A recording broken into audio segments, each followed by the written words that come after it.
In your own words, who is Tim Grimes? Who I am is somebody who is curious and open and relaxed, I would say, about the present moment. And that's what I like to share with people. And who I am is something that I cannot label moreover than what I am. So that interests me even more, what I can't label about myself. How did you come to realize that you were something that could not be labeled?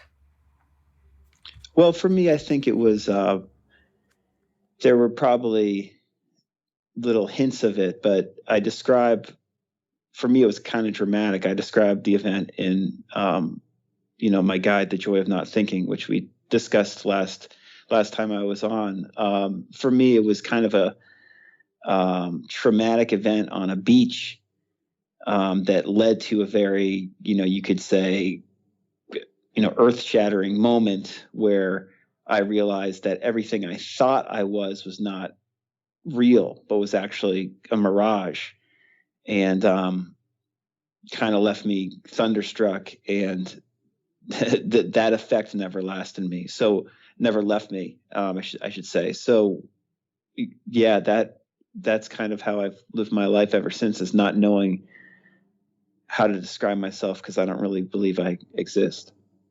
Actually, I know we can realize through experiences, which is the best way, direct experiences. You probably have heard about the teachings of Advaita Vedanta. Yes. Which is basically, that's the same thing, non-dual awareness and knowing that we are that. I think I have probably said that before. It fascinates me that we can even talk about these things because language doesn't really get it. But we are able to communicate the message, some of us, clearly. With Advaita, of course, your work and so many other people that I talk, it's incredible. But more than words, I can sense the transmission of that through I cannot even explain how it can be transmitted too, but it can be felt. It's almost like this energetic resonance.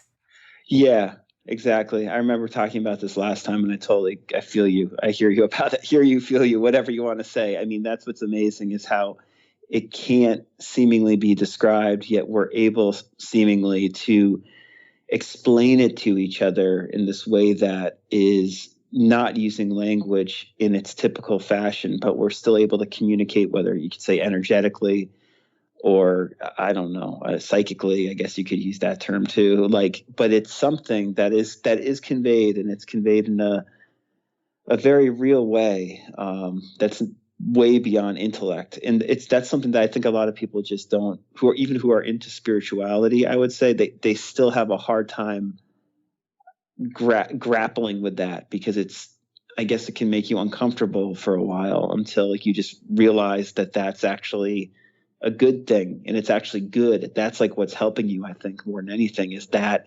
thing we can't put into words but is there. I mean, that's really that's our refuge, I think. So. Oh my God. Yes, a trillion times to that. And it's funny. You have written this book, a last book. It's The Law of Attraction Simplified. You sent me a copy and I have been reading it. And you talk about feeling good or feelings.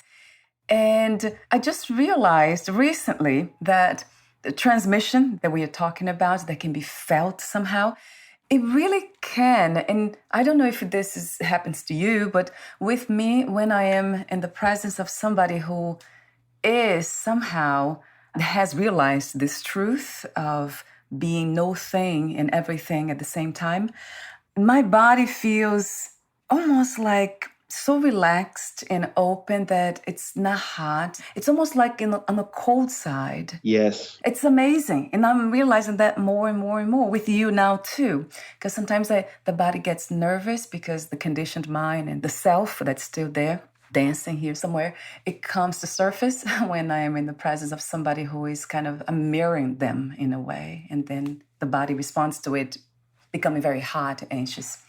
Does it happen to you? I'm just wondering. Yeah, definitely. I mean, I think that's another really fascinating thing or subject that could be brought up in revolving around this, where it's like this is something people really don't get in general, except people who are into like the non-dual Zen scene, where it's almost like it's not like, yeah, it's not, you know, you say it's cold, not hot. The way I say Mm. it's like neutral. It's like you Mm. don't care. Yeah. It's like, you know, Yeah. there's a term I like that a teacher uh, uses, Jan Fraser, who, you know, she likes to use the term high indifference. It's like you're almost indifferent in a good, in like a loving way. It's like you're joyously open, but it's not like, it's like a neutral open where it's like I'm okay with whatever happens, and it's like not, it's not overwhelming. It's very comforting because it's just like almost removed or cold or something like that, you know? The opposite of how people think about ecstasy or bliss a lot of the time, at least with like the law of attraction, I've found, you know, because I work with a lot of people who are into that, obviously, and they're thinking that their desire is going to fill them up with warmth. And like a lot of times I'm saying, no, what you want, what feels good also, and one could say almost feels deeper. It's like almost this coolness, like this just this like divine acceptance of what's happening, you know. And that's like, that's a way to manifest what you want quite literally, because when you experience that, it's so present that what you want becomes present right now. And it's really, you realize what you really want is just to be free in this moment. And that's like a, yeah, it's very hard to describe, but at the same time it just makes sense in that it's this sense of peace that kind of permeates everything. And it's just, it's what's weird, what takes people off guard is it's happening right now. It's not like in this imagined future, but happening literally right now. And it's nice. it's very nice. Wow. Yes, I love how clear you are too. Yes. So I almost don't have any questions anymore or anything to say. That's always the point, right? To get to that point where there's no questions or nothing. It's Right. so true. That's why I love conversations like these, because we get to the point where nothing happens, you know. Yeah. And it's just this, which is so beautiful and cool. Yeah, let's say it Ex- that way. exactly. Yeah, yeah. But I mean, you know, if we're using words, if to touch more on the subject, it's like so often I work with people who want, like, they're looking to get a particular thing, and that's fine. But what I think we're touching upon now is that it doesn't, it's fine to get that thing, it's good to get that thing, but there's something right now that makes it okay whether you get that thing or don't get that thing. Either way is okay, you know. And that's like, that's the real power, or the real, you know, there's so much calmness there, you know. It's just, it's, yeah, it's nice.